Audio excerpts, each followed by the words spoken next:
Assalamualaikum warahmatullahi wabarakatuh. Selamat pagi anak-anak. Di pertemuan kali ini kita akan melanjutkan materi terkait dengan penggunaan adjective clause.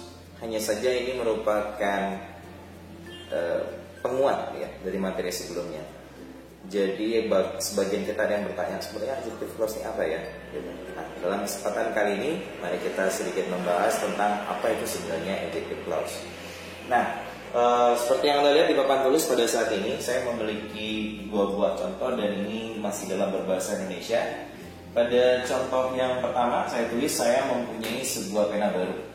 Kemudian pada contoh yang kedua Bapak tulis saya mempunyai sebuah pena yang di toko itu.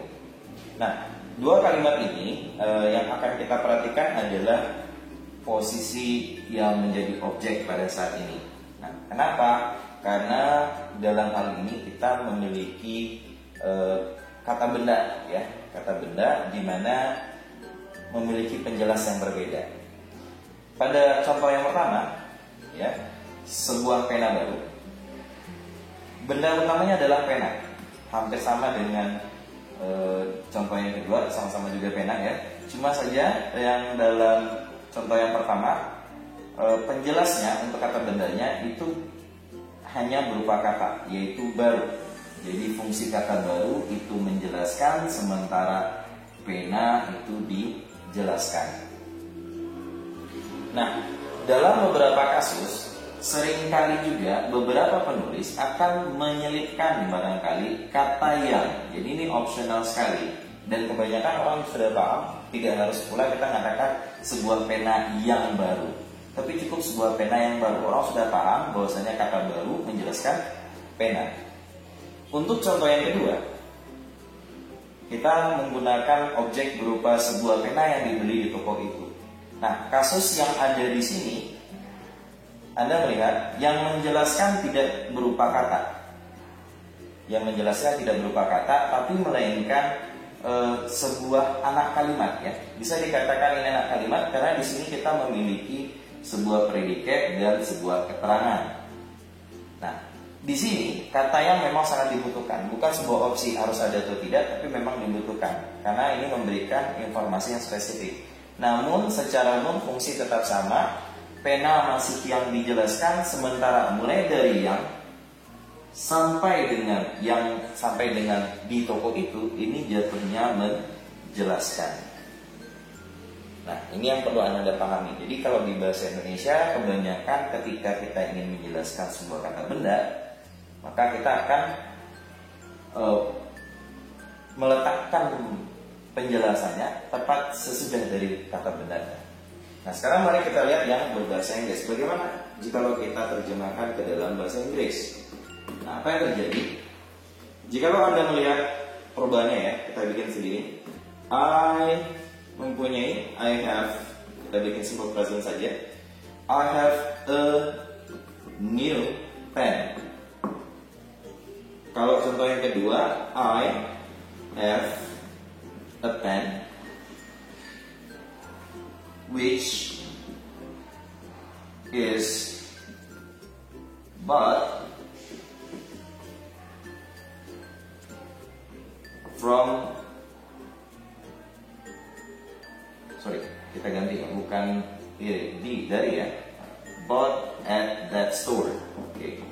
Nah, ini lebih mantap lagi ya. Oke, baiklah. Pada contoh yang ke bahasa Inggrisnya, ya, pada contoh ke bahasa Inggrisnya, kita buat kalimat saya mempunyai sebuah pena baru, maka kita akan tuliskan I have a new pen. Sementara untuk saya mempunyai sebuah pena yang dibeli di toko itu, jadinya I have a pen which is bought at that store. Nah, kita bandingkan ya, apa yang terjadi. Secara struktural, secara gramatikal sebenarnya pola SPO, K, SPO, SP, SPOK itu sama antara bahasa Indonesia dengan bahasa Inggris. Hanya saja yang berbeda nanti ketika kita membicarakan frasa kata benda dan bagaimana kata benda itu dijelaskan. Nah, itu yang membedakan antara bahasa Indonesia dan bahasa Inggris. Mari kita lihat ya. Kalau kita bandingkan, di sini kita gunakan kata sebuah, di bahasa Inggris kita juga punya di sini ya. Nah, yang Berbeda di sini dia. Ketika di bahasa Indonesia sebuah pena baru, di sini dibuat a new pen. New artinya baru, pen artinya pena. Berarti kita bisa simpulkan ternyata di bahasa Inggris yang menjelaskan pada kasus contoh yang pertama itu berada di posisi awal, sementara yang dijelaskan berada di posisi akhir. Dengan syarat seperti apa? Jika penjelasan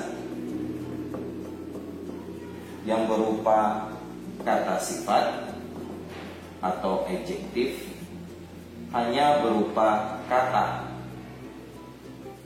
saja, berupa kata-kata. Sedangkan pada contoh yang kedua, Anda akan melihat pen berada tepat sesudah e-nya, berarti tepat berada di sesudah jumlah.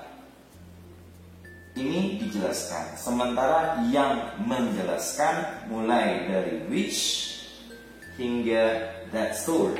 Nah, ini menjelaskan. Kapan kita gunakan pola ini? Jikalau penjelasannya bukan berupa kata, tapi berupa anak kalimat.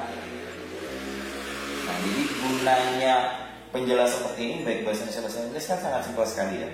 Tujuannya adalah agar kita bisa membedakan benda sejenis. Misalnya pena. Pena ini bagaimana? Apakah baru atau pena yang dibeli di toko itu? Jadi yang mana? Informasi penjelasan yang diinginkan. Jadi orang tahu pena yang dimaksud, pena yang mana. Itu tujuan dari penggunaan penjelas seperti ini. Nah, yang dicontoh terjemahan bahasa Inggris yang kedua ini yang disebut dengan penggunaan adjective clause. Kapan memakainya? Jika dia membutuhkan penjelasan yang berupa kalimat.